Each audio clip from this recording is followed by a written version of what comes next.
Tento cieľ je našim spoločným cieľom, pedagógov i žiakov. Verím, že nádeje, ktoré do tohoto spoločného snaženia zverila nám naša socialistická spoločnosť, nesklamené.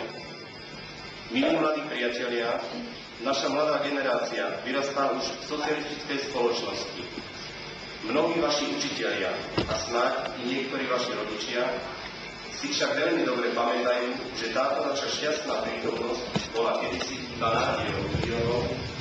nádejou, ktorá sa vďaka revolučnému zápasu robotníckej triedy na čele s komunistickou stranou stala skutočnosťou.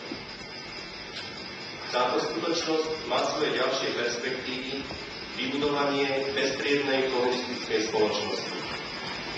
Je to najkrajší zápas o blaho človeka na zemi, aký doposiaľ ľudstvo poznalo.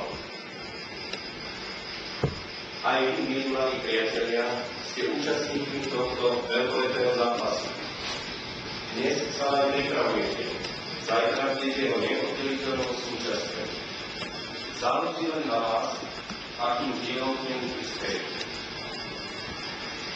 Štúdiom na našej škole získal základ vedeckých poznatkov, váš svetonázor sa zakladá na výdobytkoch najmodernejšej vedy o spoločnosti, o prírode.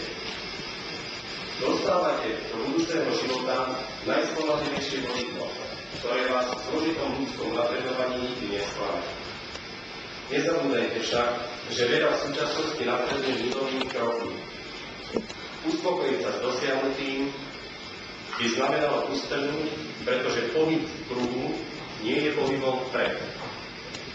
Milí mladí priatelia, táto slávnostná chvíľa zaiste zanechá stopy vo vašom budúcom živote. Možno po rokoch budete na ňu spomínať tak, ako si na ňu spomíname aj my v tejto chvíli.